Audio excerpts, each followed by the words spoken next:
O maior e mais bem equipado hospital do Litoral Paulista, a Santa Casa de Santos conta com pronto-socorros adulto e infantil e ampla assistência 24 horas em diversas especialidades. O hospital também possui a maior rede de operadoras de plano de saúde credenciadas da região para atendimentos de urgência e emergência. Consulte os convênios credenciados. Santa Casa de Santos, o hospital que une história, pioneirismo e modernidade.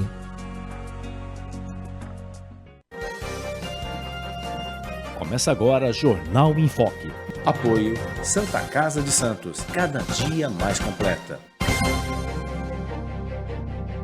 Jornal em Foque, programa gravado nessa sexta-feira, feriado. Muito obrigado pela sua audiência, mas lembrando, sempre trazendo convidados muito especiais para participar do nosso programa.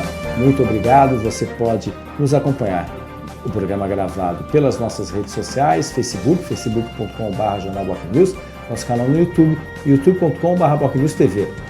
Reprise 3 horas da tarde na TV com Santos, canal 8 Vivo, canal 11 Net Claro, 45 da Virtual Way e 5 horas da tarde, Rádio Santos FM 92,5 MHz. Mais uma opção para você acompanhar o Jornal em Foque, seja no dial, seja no aplicativo da Rádio Santos FM.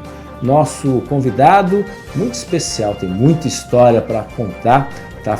Vem aqui para falar, obviamente, do lançamento de um site muito interessante, já está nas redes sociais, o Broto Botica, né? Que é um trabalho muito legal, feito aí por profissionais gabaritados que estão participando desse projeto, enveredado pela doutora Luciana da Mata, que é médica especializada em nutriologia e também com outros profissionais participando. E ao nosso lado, o profissional, geógrafo, né, professor também, tem muito conhecimento e uma das lideranças políticas desse país, tem um papel importante, participou inclusive da Constituinte. Isso lá atrás, né, o pessoal fala muito da Constituição, vamos falar sobre esse assunto, mas antes vamos falar do Broto Botica, comecinho do milhão. Muito obrigado pela sua presença.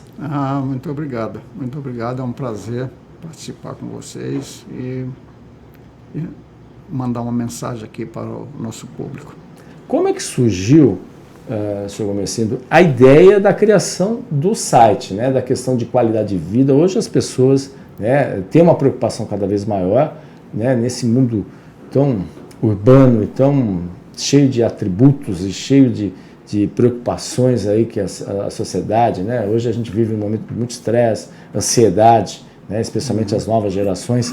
Como é que surgiu a ideia do site o Broto Botica? São basicamente, Fernando, 3 preocupações. A primeira delas, não em ordem de importância, mas vamos chamar, a primeira delas a preocupação ambiental.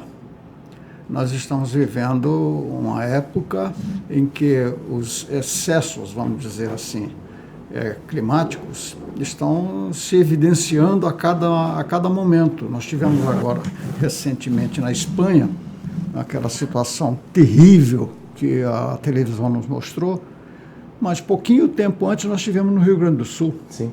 Né? Um pouco antes tivemos nos Estados Unidos. Nos Estados Unidos, aquele furacão Katrina provocou aquela devastação terrível, e esses fenômenos estão se repetindo a cada dia em cada lugar diferente do mundo, né, como decorrência do maltrato que a sociedade humana em geral, vamos chamar assim, né, tem dedicado ao meio ambiente.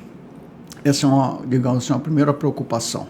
Precisamos construir caminhos para a nossa vida que sejam, digamos assim, amigáveis com a natureza, com o meio ambiente. Afinal de contas, nós fazemos parte da natureza.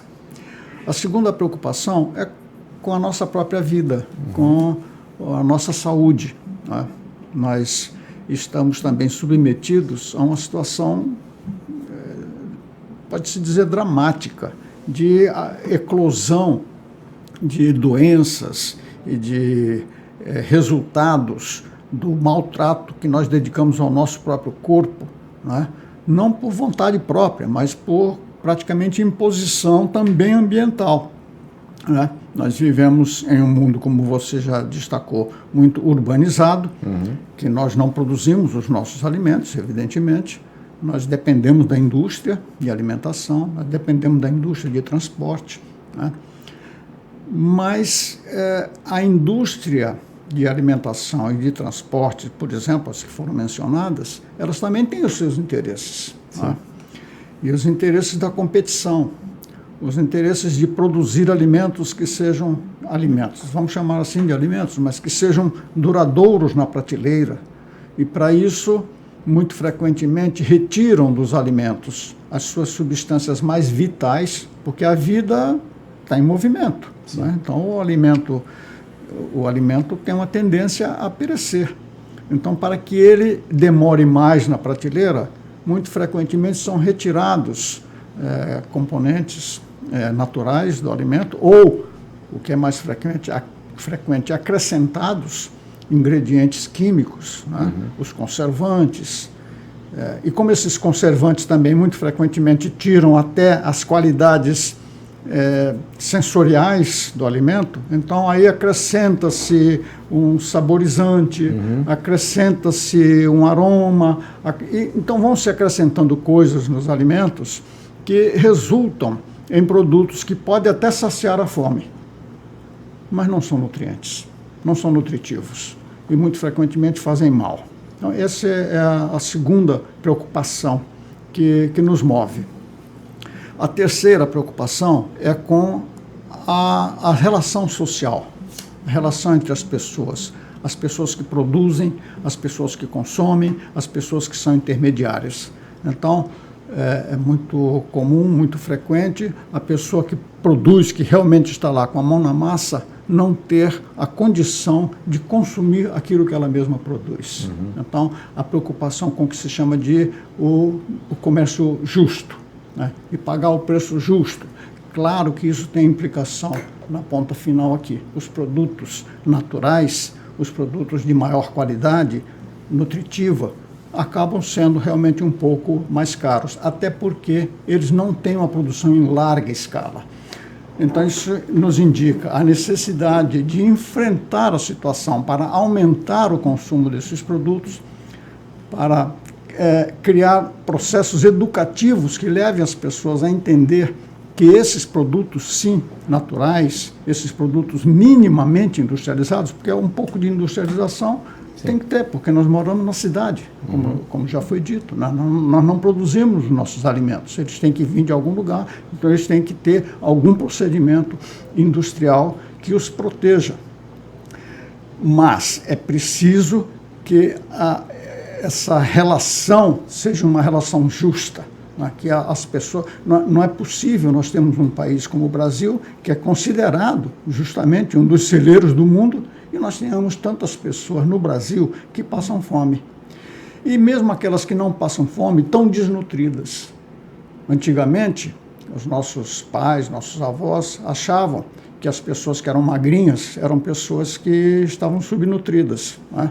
Hoje, nós percebemos que existe um batalhão de pessoas que estão aparentemente fortes, porque são com o corpo um pouco mais pesado, né? Estão caminhando até mesmo para a obesidade e, no entanto, são desnutridas, né? Sofrem problemas da desnutrição, doenças que não deveriam ter, não só da desnutrição, mas como da ingestão de produtos que são produtos, vamos dizer assim, maléficos para o organismo, né? Então nós temos a eclosão das diabetes, a eclosão da obesidade mesmo, com todas as consequências que isso pode trazer para o nosso organismo, né? Os problemas do aparelho digestivo, os problemas de doenças que aos poucos vai se descobrindo que tem um componente ambiental muito forte no seu respectivo desenvolvimento. Então são essas as preocupações.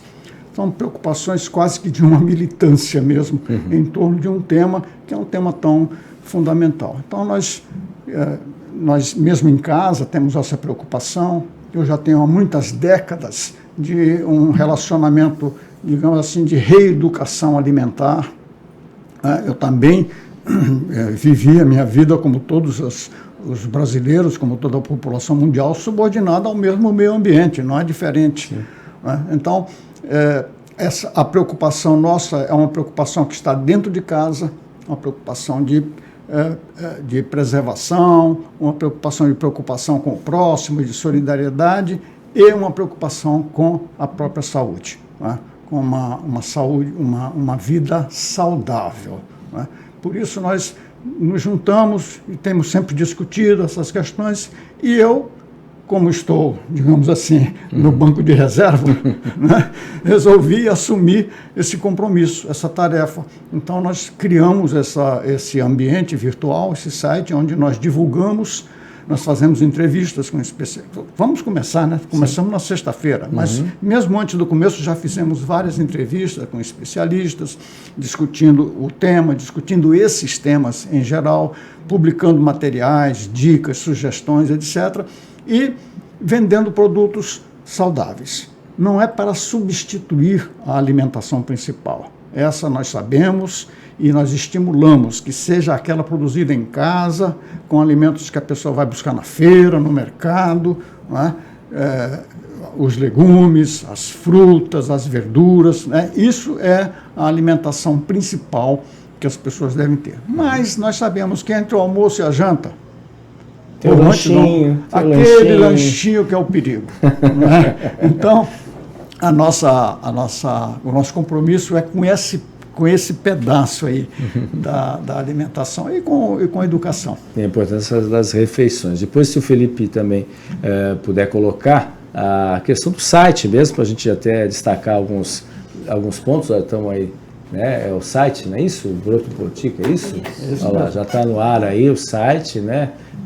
E tem, obviamente, a questão das vendas, mas também tem conteúdo também de informação, né? Também de profissionais, né? Dos mais variadas áreas, né? Para poder justamente trabalhar aí nessa questão aí da alimentação mais sustentável aí nesse sentido, que isso é importante também, né? Então tem essa finalidade também. E só como geógrafo, obviamente, tem essa questão da preocupação. O senhor falou duas questões que elas estão pontos chaves, mas estão interligados, talvez as pessoas não associam, que são os impactos que estamos sofrendo no dia a dia da natureza. Quando quebra uma safra, isso impacta também na produção dos produtos, impacta também nos preços, né? Claro. Então tem uma série de questões nesse sentido, né? Como lidar com isso? Porque também a indústria, obviamente, ela quer acelerar muitas vezes etapas, né? Para poder dar a quantidade necessária, e você tem muitas vezes mais produtos químicos sendo ingeridos no consumo, justamente para poder acelerar. Por exemplo, né, uma ave, né, que você muitas vezes demora, tem o tempo dela para ela poder engordar, mas aí você coloca mais produtos para poder, porque está chegando o final do ano, precisa ter lá efetivamente aqueles animais a serem abatidos. Como lidar com essa realidade também? Porque você está falando uma coisa aí, muito importante, que faz parte da atividade humana mesmo, né? Você cria uma organização com um objetivo, né? Por exemplo, o objetivo de produzir proteína, né? Mas ao longo do tempo, os objetivos da própria organização vão se impondo. Então, é a concorrência, né? É a safra, a sazonalidade, né? A necessidade de escoar um determinado produto que estava mais ou menos encostado. Então, vão aparecendo outros interesses. Mercado, né? O mercado que se sobrepõe àquilo que deveria ou que seria o compromisso original, que é produzir proteínas para alimentação humana ou animal, por exemplo, né? Então, esse problema existe. E ele, por exemplo, ele chega à exasperação de produções que são absolutamente envenenadas com agrotóxicos, né? E vão parar na mesa das pessoas, né? Mas que não só vão parar na mesa das pessoas, vão parar nos rios. A chuva, o desmatamento faz com que aquela cobertura de solo vá se esvaindo, vai sendo levado para os córregos, dos córregos para os rios.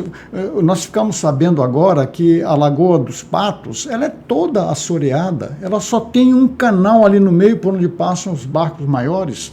É assoreada por quê? Porque são décadas, se não séculos, que a cobertura vegetal foi sendo retirada, primeiro com o objetivo econômico de se utilizar da própria madeira, e depois para substituir mesmo por essas plantações vastas, que parece coisa muito bonita, a gente vê na televisão aquele trator passando naquela... Mas aquilo ali é uma agressão à natureza.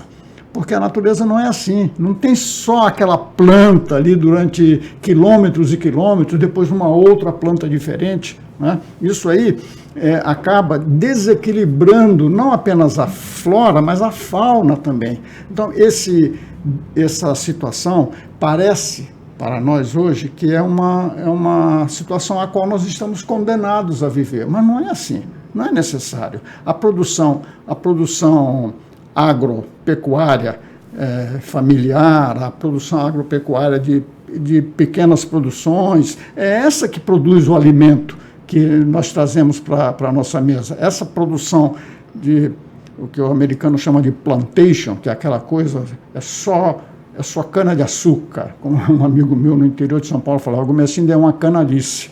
É só, derruba tudo, é só cana-de-açúcar, cana-de-açúcar, cana-de-açúcar.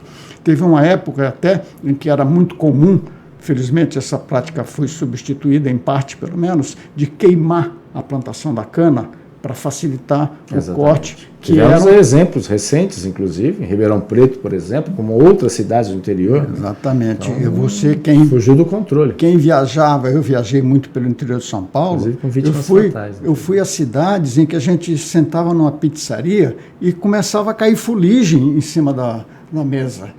Era uma coisa, infelizmente, que acontecia e ainda acontece. Né? Então, essa questão da relação da produção com o meio ambiente é uma questão muito séria e que precisa ser levada a sério.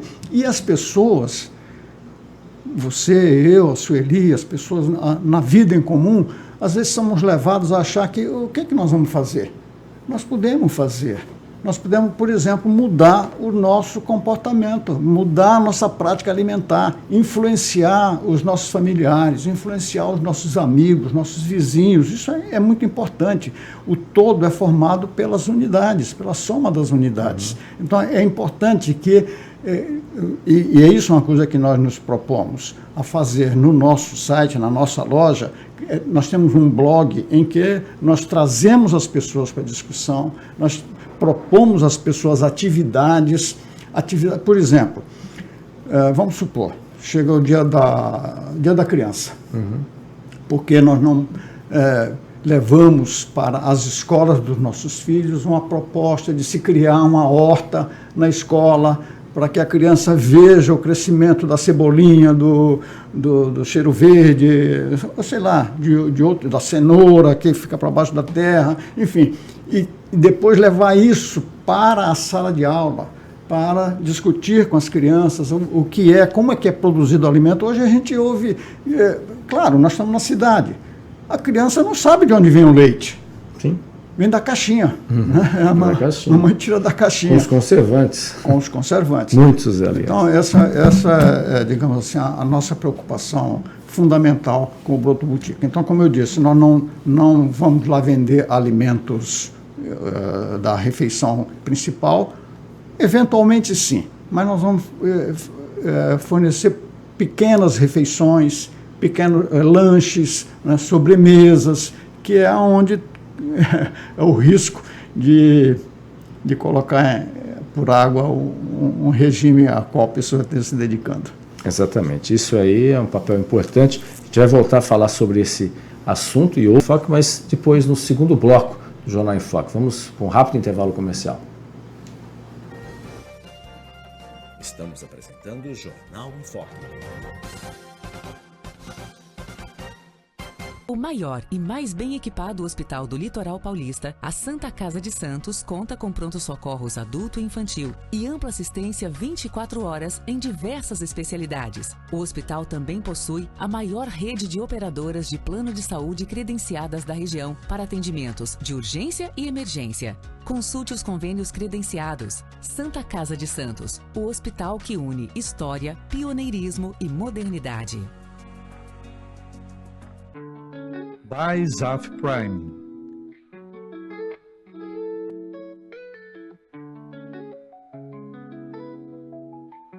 Móveis planejados sob medida.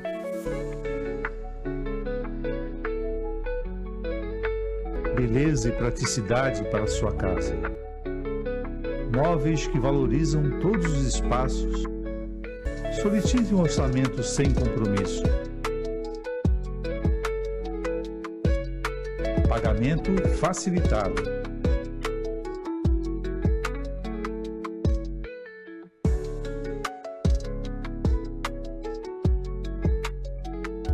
Atendimento em todas as cidades da Baixada Santista.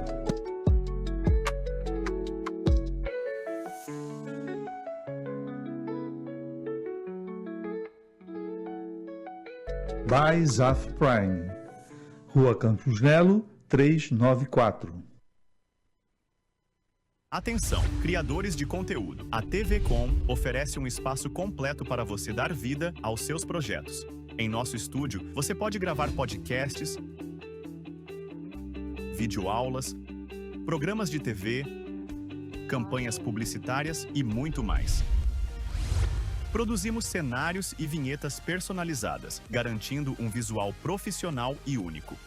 Grave ou transmita seus conteúdos ao vivo. Entre em contato conosco e agende uma visita para conhecer nossas instalações e tirar todas as suas dúvidas. Nossa equipe está pronta para te ajudar a criar conteúdos incríveis.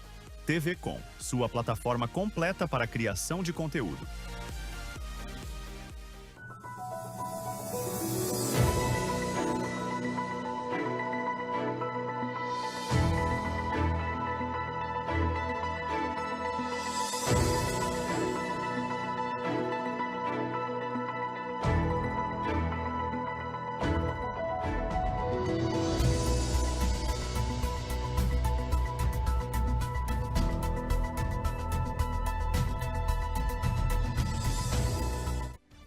Rádio, TV, internet e jornal.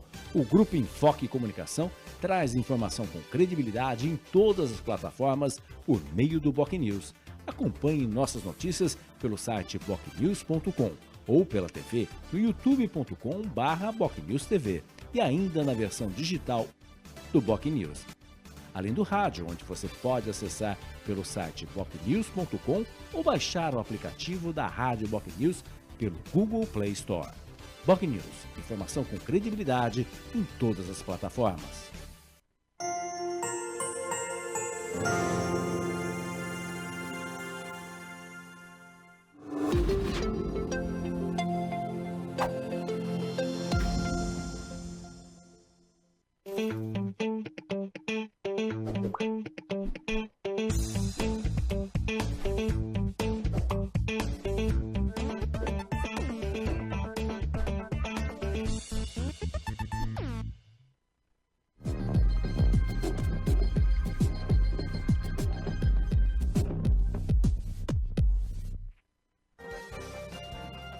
Voltamos a apresentar Jornal em Foco.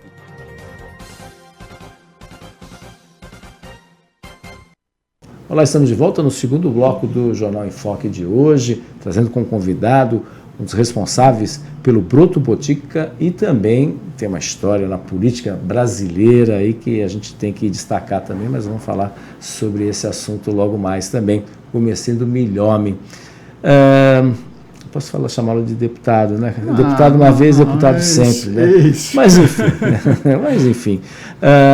O senhor tinha comentado duas questões. Primeiro, e isso entra numa política pública também, a questão da agricultura familiar, né? Os desafios que existem, né? Porque muitas vezes houve uma melhora significativa, as prefeituras têm uma obrigação de comprar da agricultura familiar, mas existem também seus desafios, de cooperativas também, muitas vezes, no Sul é muito frequente também, grandes cooperativas nesse sentido. O que o Brasil pode melhorar nesse sentido para poder a gente avançar ainda mais na agricultura familiar e também no apoio às cooperativas? O que há possibilidade de se avançar ainda mais? Porque a gente vê muitas vezes nosso Cerrado, muitas vezes vários cantos do país, as grandes indústrias muito presentes nesse aspecto. É uma guerra meio não é fácil, uma guerra difícil, de interesses, de preços, é claro. É muito difícil. Você sabe que no Brasil nós temos os biomas da Amazônia, da Caatinga, do Cerrado, da Mata Atlântica, do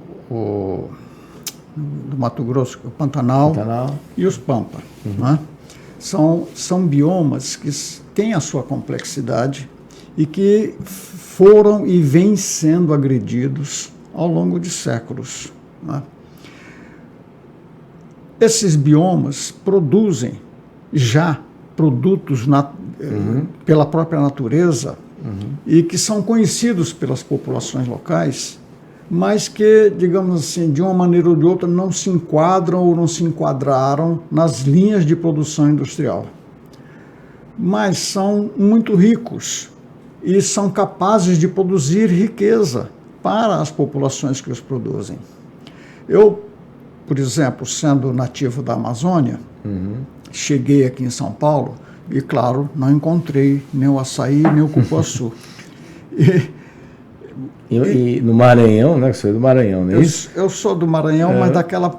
Parte... Quase Pará. Quase né? Pará. Quase Pará. O açaí é produto obrigatório. É obrigatório. Eu vivi a minha infância no Pará, no Rio Tocantins. E, então, o cupuaçu, a castanha, a minha cidade, Marabá, era a capital da castanha. Né? Então, a castanha, o cupuaçu, que o cupuaçu é produzido na mesma área em que a terra alta que se produz a castanha. E ele é muito parecido com o cacau. E o cacau, assim como o cupuaçu, para ser produzido, ele precisa de um ambiente que seja úmido, que seja chuvoso ao longo do ano, que tenha sol, mas que seja protegido. Olha que coisa interessante, olha a complexidade. Sim, então, complexo. O cacau, ele forma um bosque, é um subbosque da floresta mais alta. Ele precisa dessa proteção. O produtor na Amazônia, quando ele começa a atingir os grandes mercados, o que acontece? O fato de vir da Amazônia tem um apelo mundial. Além do fato de que o açaí, por exemplo, é realmente um superalimento. Né? Então, e foi descoberto pelo pessoal do esporte, lá na Califórnia. E daí ele acabou se espalhando, inclusive pelo Brasil. Chegou aqui em São Paulo, que foi uma alegria para mim. Aliás, foi uma coisa muito engraçada. Quem conhece o cupuaçu e açaí sabe que eles são muito diferentes uns dos outros, né? A começar pela cor. E eu cheguei eu ia passando na porta de um bar e vi na plaquinha lá que tinha açaí e cupuaçu. Aí eu entrei e falei, moço, eu quero um suco de açaí. Ela falou para mim assim, olha, moço, não tem açaí, mas tem a cupuaçu que é quase igual. Não é bem assim, né? Não é bem assim. Né? Mas, enfim, essas pessoas que produzem o cacau, por exemplo, ou outros produtos da floresta, eles são, e mesmo que não tenham ideologicamente um compromisso, eles são obrigados a preservarem a floresta, porque esses produtos são produtos da floresta. E há estudos mostrando que a rentabilidade da floresta manejada é muito superior e ocupa muito mais mão de obra do que o pasto, do que a agricultura, a monocultura em larga escala. Então, na verdade, a gente não pode se curvar à ideia de que sair... Tem imagens aí também, imagens, né? Sim, da floresta, da floresta, né? O trabalho manual mesmo, isso, né? Que é a colheita do... Isso pode melhorar muito. Claro. Pode-se criar formas de fazer a coleta que não seja mais fácil. Que não seja tão exigente do organismo humano como é. Como aqui no centro. Subir árvore e tudo. Como aqui a gente vê, por exemplo, na coleta de lixo. Estamos vendo agora, nós paramos atrás de um caminhão de lixo e aí os dois moços, coletores, têm que suspender aquele container de lixo para jogar no caminhão. Eu falei, caramba, mas isso já existe tecnologia para pegar aquilo ali, o motor do caminhão mesmo, colocar a máquina. Então, esse tipo de atividade, ela pode ser muito melhorada, mas não precisa derrubar a floresta. Não precisa acabar com o bioma, não precisa acabar com o Pantanal, não precisa acabar com o Cerrado. E a capacidade produtiva é grande. Nós não podemos, eu diria, nos curvar a ideia de que se não for para produzir soja em larga escala, nós estamos perdidos. Não é verdade. O Brasil produz soja em larga escala e nós temos uma população, uma parcela grande da população que passa fome. Né? Então, aí há necessidade sim de uma adequação política, de uma adequação educacional, né? de comportamento, de compromisso. Né? E é isso que nós estamos querendo fazer, assumir um compromisso. Nós somos pequenos, nós estamos agindo pequenos, mas estamos pensando grande. Nós estamos querendo espalhar essa ideia pelo Brasil de que uma alimentação saudável é possível, é necessária e ela substitui a necessidade do tratamento com remédio. Aliás, a sua observação vem ao encontro justamente quando a, então, ex-ministra e depois eleita deputada federal e depois ministra, participou também do Jornal em Foco, exatamente onde o senhor também está sentado. Ela falou exatamente isso, que ela também é da região amazônica, falou exatamente isso, deu o exemplo do açaí também, da questão da produção. A Marina Silva, grande, né? Marina Silva. Ela participou aqui com a gente e falou exatamente isso, desse modelo. É claro que é um desafio enorme, porque o lobby também é muito grande, tem toda uma questão. Pegando até esse gancho também, como o senhor avalia aí a questão do governo federal, né, do governo Lula, em relação a esse tema, especialmente essa questão da agricultura familiar, essa questão também ambiental, como o senhor avalia nesse sentido, até pela sua experiência também e conhecimento da causa? Você sabe, você conversou com a Marina é muito mais, digamos assim, preparada e gabaritada para falar sobre o tema do que o que eu vou falar aqui agora. Mas, sem dúvida, há uma dificuldade muito grande, há interesses muito fortes estabelecidos que não estão... Porque o interesse, especialmente do capital financeiro, que domina essas atividades agrícolas, né, é o interesse imediato. Não há um interesse nem mesmo com a próxima geração.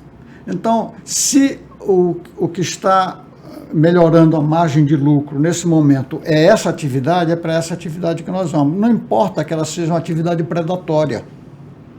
Veja o caso do estado de Minas Gerais com as barragens. Com as barragens da exploração mineral. Exatamente. Né? O que aconteceu com Mariana. É o estado que tem o maior número de barragens. Foram construídas ao longo das... Deixou isso aqui, faz outra em outro lugar, faz outra em outro lugar, e não há nenhuma preocupação. Agora, como são interesses econômicos muito poderosos, é difícil até para o estabelecimento político, é difícil até para o Estado, né? É difícil para uma Assembleia Legislativa. Por quê? A própria comunidade, inclusive, se divide muitas vezes, porque muitos dependem desses empregos, dessas empresas. Exatamente. É a história antiga e repetida dos mineiros que vão lá embaixo da terra passar o risco de vida, mas querem aquela atividade, porque é a atividade que coloca o pão na mesa. Né? Então, é muito contraditório, é muito conflitante. A Marina Silva, por exemplo, nós sabemos, basta ver a história dela recente. Ela já foi ministra do Meio Ambiente e saiu do governo Lula por causa de conflitos com interesses que, às vezes, o próprio governo tem que encaminhar. Porque o governo também é um composto de conflitos e de interesses conflitantes. Né? Você veja, nós ficamos muito particularmente satisfeitos que o Lula ganhou a eleição, porque ele, digamos assim, foi a capacidade de barrar aquele desenvolvimento do golpismo, etc., que estava em curso no Brasil. Mas para ele fazer isso, ele teve que fazer uma composição com interesses políticos que nem sempre são convergentes. Não é isso? Então, o governo que nós temos hoje, embora seja um governo comprometido, vai realizar a conferência da Amazônia, lá em Belém, né? É um governo comprometido com esses interesses. A Marina Silva veio para o governo novamente. O Lula trouxe-a, porque o Lula tem convicção de que ela saiu, não foi porque ela fosse uma má ministra, evidentemente que não.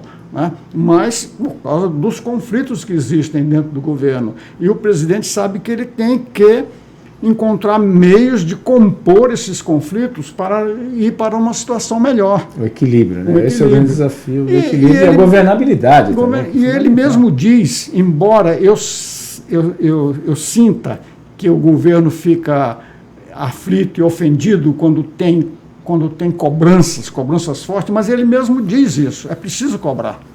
É preciso cobrar do governo, porque, eu vou dar um exemplo que eu vivi. Né? Hoje fala-se que o Congresso é muito conservador. Mas não é hoje, ele sempre foi. Sempre foi. O Congresso na Constituinte era composto da mesma maneira que o Congresso de hoje. Se nós juntássemos o PT, o PC, o PCdoB, aquilo que se chamava o PDT, né? aquilo que se chamava de esquerda do PMDB, somando todos, não dava 20% do Congresso. É muito diferente de hoje, né? Não é muito diferente. Dava 20%. Mas qual era a diferença que havia? É que aquele Congresso Constituinte era resultado de uma luta pela Constituinte, que trouxe mobilizações populares. Pela democracia. Pela democracia, né? que trouxe sindicatos, que trouxe indígenas, que trouxe advogados, que trouxe jornalistas, que trouxe professores. Né? Foi uma mobilização grande, que, de certa maneira, constrangeu aquele plenário constituinte, né, digamos assim, ficarem atentos àquilo que as ruas estavam dizendo. Hoje nós não temos esse movimento, infelizmente. Não é por vontade do presidente da República, né, do deputado federal, não é pela vontade deles que nós não temos hoje esse movimento. São condições políticas que são muito complexas, que eu acho que não é o caso da gente fazer essa discussão aqui nesse momento, mas, enfim, que exigem, né, uma participação que, mesmo esse governo sendo um governo que eu, pelo menos, nós tenhamos votado para eleger, nós sabemos que ele tem essas deficiências, essas debilidades, e que, infelizmente, ele precisa da força de fora que não está vindo para ajudá-lo. Né? Esse é um grande desafio. Um exemplo, só pegando esse exemplo, é a questão da Petrobras, justamente para a exploração lá na Amazônia, que é uma discussão. A própria ministra tem se colocado ao contrário, a pressão, obviamente, do próprio... Já teve até mudança também no comando da Petrobras. E olha que conflito, porque imagine-se na situação... Acionistas. Não, imagine-se na situação de um deputado ou um senador do Amapá, dizendo assim, não, eu não quero que faça a exploração do petróleo aqui. A população diz, mas é a nossa riqueza, exatamente. É o que pode, não é? Então, é preciso que haja realmente muito debate, muita discussão, muita mobilização em torno da posição da defesa do meio ambiente, para que essa verdadeira avalanche de força que vem no sentido contrário não prevaleça. É um desafio e tanto nesse sentido. A gente vai para um rápido intervalo comercial. Vamos falar muito agora, né, sobre esses e outros assuntos no último bloco do Jornal em Foque, depois de um rápido intervalo comercial. Estamos apresentando o Jornal em Foque. O maior e mais bem equipado hospital do Litoral Paulista, a Santa Casa de Santos, conta com pronto-socorros adulto e infantil e ampla assistência 24 horas em diversas especialidades. O hospital também possui a maior rede de operadoras de plano de saúde credenciadas da região para atendimentos de urgência e emergência. Consulte os convênios credenciados. Santa Casa de Santos, o hospital que une história, pioneirismo e modernidade. By Zaf Prime.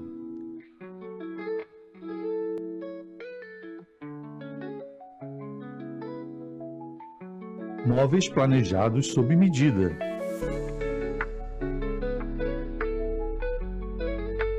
Beleza e praticidade para sua casa. Móveis que valorizam todos os espaços. Solicite um orçamento sem compromisso. Pagamento facilitado.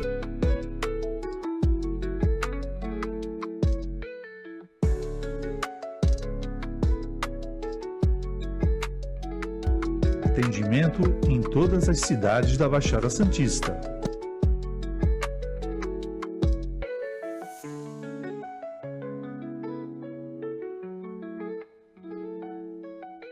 By Zaf Prime, Rua Campos Nelo, 394. Acesse o Google Notícias e acompanhe os boletins diários do Boc News. Inscreva-se e receba as informações do site bocnews.com em 2 boletins diários com conteúdos em primeira mão para você. Boc News, informação com credibilidade em todas as plataformas.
Voltamos a apresentar Jornal em Foco.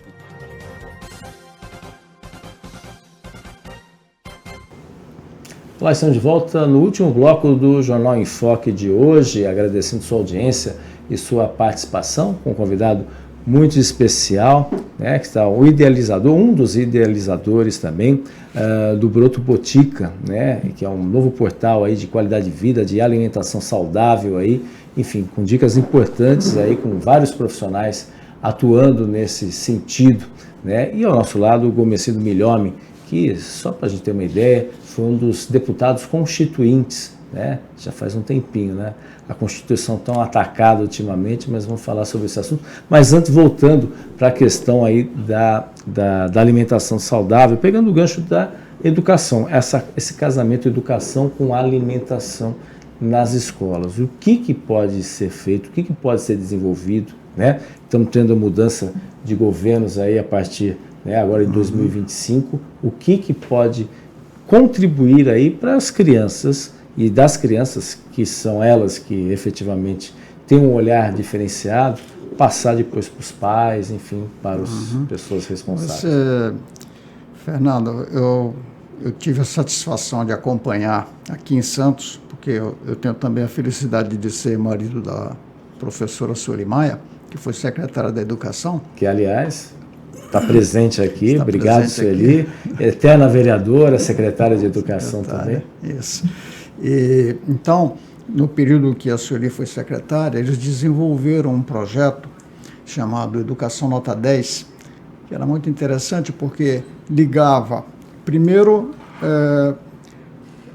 fazendo com que as crianças propriamente se servissem com o bandejão, com o balcão de alimentos, um professor, um monitor ali do lado, acompanhando. Por que você não pôs esse nutriente no prato? Por que você não pôs essa verdura? Por que você não pôs essa cenoura? Por que você tal? E o feijão? E o arroz e tal? Você vai comer tudo isso que você está colocando no prato? Coloque, olha, veja bem. Então, fazia ali já na hora da refeição. Para estimular e para, digamos assim, dar corpo a esse projeto, eles convidaram, foram bem-sucedidos nisso, o cartunista Maurício de Souza, que é o pai da Mônica e do Cebolinha, da Margali, que estava sempre com a melancia, né, que era o símbolo, né, foi o símbolo da campanha, né, criaram uma cartilha, né, e todas aquela prática que acontecia na hora da refeição ia para a sala de aula. E na sala de aula, então, a professora fazia a reflexão com as crianças da importância do alimento, da diversidade de alimentos e tal, o que o alimento representava para o organismo, etc, etc. E a partir daí, então, por que não se criar uma horta? E aí criavam-se hortas nas escolas, onde as crianças plantavam lá a cebolinha, plantavam lá a salsinha, a cenoura, etc, etc. E interessante, como você estava mencionando, que a criança tem um papel educador também, importante para a sua família. Então ela leva para a família aquele fenômeno que está acontecendo na escola, e muitas famílias começaram a criar também hortas em casa. Mas tudo isso nós sabemos, esses projetos, eles não podem se limitar a ser um projeto. Ele tem que ser uma coisa, uma rotina estabelecida. Programa de governo, efetivamente. Como programa de governo, como programa educativo, como programa de Estado, né, que reinicia a cada temporada, que estimule, não é à toa, a Coca-Cola não deixou de fazer propaganda desde que ela existe. Né? Tem que estar sempre dizendo para as pessoas, olha, é importante isso e tal. Quando isso arrefece, infelizmente as coisas tendem a refluir. Não refluem completamente, porque aquelas crianças que passaram por essa experiência, elas levam aquilo para o resto da vida. Mas é necessário que cada governo retome, reimplante e tal. Então, por exemplo, como eu estava dizendo, chega no Dia da Criança, nós fatalmente vamos fazer alguma campanha do tipo, olha, vamos nas nossas escolas trabalhar a questão da alimentação saudável com as nossas crianças, trabalhar a questão da horta, enfim, esse eu acho que é o ponto. Eu acho que aqui Santos tem essa experiência, pode retomar, pode espalhar para outros municípios, e eu acho que vale a pena, sim, a gente insistir nisso. E com o nosso trabalho, esse trabalho do Broto Botica, nós pretendemos fazer esse estímulo às escolas, às comunidades, às organizações não governamentais, e trabalhar junto. Perfeito. Isso tem a ver também com a questão da saúde. Porque se você não tem uma boa alimentação, e é uma realidade, obesidade infantil presente, algo que não havia. Não havia no volume tão expressivo. Isso não é só aqui, não, no mundo todo, né? Obesidade infantil, que uma criança obesa, certamente a probabilidade de ela ter sérios problemas de saúde no futuro são enormes. Certamente. Diabetes, só como exemplos aí nesse sentido, colesterol. Produção de hormônios modifica tudo, né? Realmente, a alimentação usar a alimentação para não ter a consequência de fazer tratamentos posteriormente. Que sai mais caro para o Estado. Sai mais caro. Tem que se destacar isso. Falando do Estado, vamos falar um pouquinho também, né? Obviamente, da Constituição. O senhor foi um dos representantes do país que colaboraram para a Constituição, para a elaboração da Constituição Cidadã. O senhor estava lá naquela foto histórica do Ulisses Guimarães, levantando lá a Constituição. Recordar aí, por que hoje a Constituição está sendo tão atacada muitas vezes? O que está acontecendo? Existe uma necessidade, alguns até defendem uma nova Constituição. O senhor acredita que há necessidade disso? Não penso dessa maneira. Eu realmente vivi aquele momento para falar daquele momento preciso em que Ulisses Guimarães, ao levantar a Constituição, declarou ter nojo da ditadura. Né? A nossa Constituição, como todos nós sabemos... Temos a imagem aí. Tem a imagem. Do lado dele era o Dante, não? Quem era que estava do lado dele ali? Não, deputado não estou reconhecendo quem seja. Ulisses Guimarães também, né? Ali o senador do Ceará, o Benevides, né? Benevides, enfim, é um momento histórico, essa foto é histórica. É histórica aí para resgatar aí. Né? Veja que interessante. Nesse momento, nessa época, nesse período, formou-se o PSDB, que era aquilo que eu chamei antes de a esquerda do PMDB. A social-democracia. A social-democracia, né? E veja que interessante. Olha a situação histórica, como realmente a situação é importante, o momento é importante. Nós fazemos, na nossa luta, na nossa jornada, nós fazemos como nós queremos, mas evidentemente respeitadas as circunstâncias, respeitada a situação. A situação naquele momento era de tal forma que mesmo um Congresso com as características muito parecidas com as de hoje, nós conseguimos aprovar coisas que às vezes nós nem mesmo esperávamos ter força para aprovar. Mas ter tido lá a presença dos indígenas forte como foi, a presença de empregadas domésticas forte como foi, de professores. Você sabe que eu era representante da categoria dos professores, né? Os trabalhos, na verdade, começavam na terça-feira, terça, quarta e quinta. Às vezes eles ultrapassavam o fim de semana, mas as bancadas chegavam na terça-feira. Na segunda-feira era o período das lideranças, que se reuniam para montar a pauta, né, definir os trabalhos da semana com a mesa, né? Aí na terça-feira começava. Então, toda terça, quarta e quinta-feira, invariavelmente chegavam 1, 2, 3 ônibus de professores de todos os pontos do Brasil. Do Nordeste, do Sul, do Centro-Oeste, de São Paulo, de Minas, todo dia estava chegando. Eu tinha lá, eu tomei posse de uma sala, de um mini plenário, coloquei lá a sala dos professores. Era praticamente todo dia tinha uma reunião com professores que chegavam de algum lugar, e aí o que eu ia fazer ali? Eu ia expor para os professores: olha, a situação está assim, assado, cozido. Vocês têm que ir no gabinete de fulano, de Beltrano, de não sei o quê.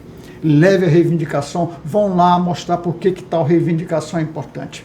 A reivindicação mais importante que havia naquele momento era da aposentadoria especial para os professores. Mantida. Um tema complexo e tal, não vou entrar em detalhes aqui agora, mas o que eu achava importante é que, mesmo dentro da bancada, havia conflitos com relação a isso. Por exemplo, o professor Florestan Fernandes, o queridíssimo professor Florestan Fernandes, era contra essa posição, porque ele dizia, com muita razão, poxa, mas na hora que o cara está sendo mais produtivo, ele vai se aposentar, né? Porque a aposentadoria aos 25 e 30 anos, sim. Mas ele era professor da universidade, né? E ele estava falando do professor do ensino fundamental. Totalmente, né? Diferente. Bem diferente. E hoje em dia, então... E ele admitiu. Nós tivemos concordância. Né?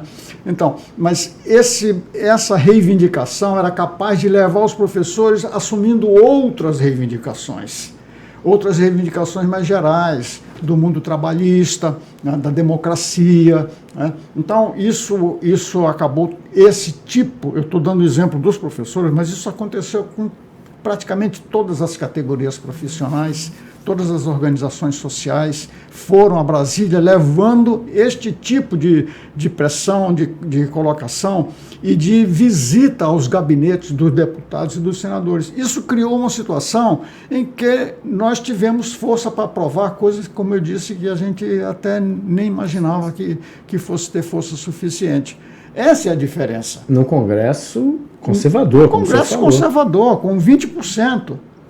A bancada do PT eram 16 deputados. Nós não tínhamos condições nem de fazer requerimento. Nós tínhamos que pedir para o PDT, que tinha 30, alguma coisa assim, para juntar conosco, para nós podermos fazer um requerimento à mesa. Né? Veja que situação. E, no entanto, mesmo assim, a bancada do PT tinha uma força política, quase que espiritual, imensa sobre aquele Congresso. Havia muito poucas pessoas que falavam ali. A gente vê hoje ainda, no noticiário, vê como é o comportamento do plenário da Câmara. Havia muito poucas pessoas que falavam e a Câmara ficava em silêncio. Uma delas era o próprio deputado Ulisses Guimarães, porque quando ele pegava a palavra era para dar uma posição oficial. No Norte, então todo mundo parava. E sabe quem era a outra pessoa que todo mundo parava para ouvir quando ia falar? Luiz Inácio Lula da Silva. Todo mundo parava, o Congresso parava para ouvir o depoimento. Então, veja, éramos uma bancada minúscula, mas tinha uma força grande que vinha justamente dessa inserção com os movimentos que existiam naquele momento e que não existem hoje, infelizmente. Não é pela nossa vontade que não existe, é um conjunto de circunstâncias que são mais até do que nacionais. Né? Nós estamos vendo o que acontece nos Estados Unidos, o que acontece na Argentina, o que acontece na França, o que acontece na Itália. Né? As redes sociais hoje... Isso, então nós temos uma realidade muito diferente e nos falta também digamos assim, uma posição de autoridade política suficiente, teórica, que nos diga, esse é o caminho, essas tarefas têm que ser desenvolvidas, porque tem que ser uma autoridade, alguém que tenha conquistado essa autoridade. O Lula tem autoridade, mas uma autoridade, digamos assim, político-popular eleitoral, né? Essa coisa de construir uma teoria política para o movimento, eu acho que está nos faltando um pouco. Eu acho que os partidos não estão dando conta disso, infelizmente. Nós estamos num momento de transição, uma transição muito difícil. Nós estamos vendo os blocos tectônicos no mundo se movimentando. Exatamente. Né? Hoje, ninguém pensa como nós, na nossa juventude, pensávamos, quando nós estávamos vivendo aquele momento. Nós estamos no momento de transformar o mundo. O Brasil vai ter um peso nessa transformação mundial. E, infelizmente, isso caminhou bastante, refluiu, como nós vimos, houve um refluxo muito forte durante o último governo, foi uma coisa tenebrosa, e agora estamos numa retomada, mas temos que saber qual é o limite da nossa capacidade nesse momento. Até já estamos acabando, mas sou também um dos fundadores do Partido dos Trabalhadores. Sim. E assim, a alternativa que se coloca, e o próprio presidente Lula já colocou, por ele não será mais candidato, salvo se não tiver ninguém. Mas essa renovação é um grande desafio, de novos nomes aí dentro do partido. Só para a gente... E a sua visão sobre isso, que só teve lá, como outros nomes. É engraçado isso, porque... Bem, eu tenho 75 anos, já vou fazer agora nesse mês ainda. É evidente que eu não me proponho. Como eu disse, eu sentei no banco de reserva e parece que a situação se aquietou para mim, né? Fiquei no banco de reserva. Aqui no meu cantinho. Isso. Não, porque não é. Eu não saí da militância política e tal por. Você não está mais filiado, inclusive, né?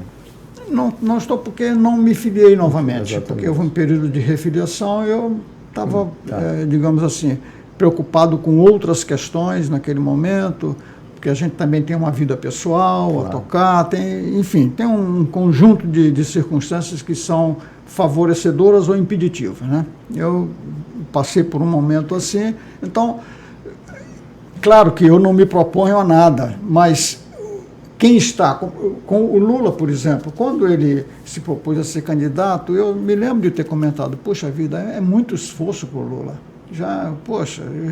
Ele já fez tudo que tinha que... Mas a realidade se impôs. Então não adianta o Lula dizer assim, eu não vou ser candidato, porque a realidade pode caminhar para digamos assim, não só o partido, mas um conjunto de forças políticas levarem a dizer, não, cara, tem que ser você. Né? É um desafio. É um desafio. E a idade também, Agora, você sabe que uma seleção de futebol do Brasil, ela só é reconhecida como a grande seleção se ela ganhar uma Copa. Se ela não ganhar, aí fica aquela coisa, mas a seleção boa era aquela que ganhou a Copa, né? Mas os outros também se preparam para ganhar, né? Os outros também se preparam. Nós temos adversários, né? Na luta política. Sim. Você se lembra que, digamos assim, 10, 20 anos atrás, no Brasil, ninguém era de direita, ninguém dizia que era de direita. Né? A mais extrema-direita se dizia que era de centro. Cara de centro. Hoje, há inúmeros partidos que se declaram abertamente, claramente, nós somos de direita, sim. Né? Dentro do espaço democrático. É uma outra realidade. É uma outra realidade. Então, nós temos que entender essa realidade. A luta sindical mudou completamente. Né? Hoje, a situação do trabalho, a forma como foram se dissolvendo as relações trabalhistas e tal, criou uma situação completamente diferente. Então, essa situação dos que se pretendem como empresários, né, como empreendedores, os motoristas, né, os Uber da vida, etc., etc., isso é um número muito grande de pessoas que não têm aquela relação de categoria profissional ligada a uma organização. Isso é um desafio muito forte, né? E nós vamos ter que saber trabalhar com esse desafio. Exatamente, esse é um dos grandes desafios pela frente. Enfim, temos 2025 está aí, então ainda tem muita discussão pela frente. Professor, também deputado, sempre deputado, e também idealizador da Broto Botica, Agumecindo Milhome, muito obrigado pela sua participação, sucesso aí no site, né? E sucesso na vida aí também, que tem muito a contribuir também. Tomara. Fernando, muito obrigado, foi um prazer esse bate-papo com você, com o seu público. Espero que realmente nós estejamos trilhando um caminho que seja favorecedor para que as pessoas se disponham, né, a partir da sua própria experiência pessoal, né, a trabalhar por uma vida mais saudável, por uma vida mais fraterna, solidária. Esse é o nosso objetivo. Muito obrigado. Muito obrigado. Esse foi o professor, deputado federal constituinte também, e um dos idealizadores da Broto Botica, Agumecindo Milhome. Agradecer também à professora Sueli Maia, também eterna vereadora, secretária de Educação de Santos, que sempre contribuiu muito para a educação na cidade de Santos, e a você, internauta, que nos acompanha pelas nossas redes sociais. Lembrando, reprise 3 horas da tarde na TV Com Santos, canal 8, Vivo 11, Net Claro, 45 da ViPway, 5 horas da tarde, Rádio Santos FM, 92,5 MHz. No aplicativo também você pode baixar a Rádio Santos FM. Tenham todos um ótimo dia e também a gente espera no próximo programa Jornal em Foque. Tchau, tchau. O maior e mais bem equipado hospital do Litoral Paulista, a Santa Casa de Santos, conta com pronto-socorros adulto e infantil e ampla assistência 24 horas em diversas especialidades. O hospital também possui a maior rede de operadoras de plano de saúde credenciadas da região para atendimentos de urgência e emergência. Consulte os convênios credenciados. Santa Casa de Santos, o hospital que une história, pioneirismo e modernidade. Você conferiu Jornal em Foque. Apoio Santa Casa de Santos, cada dia mais completa.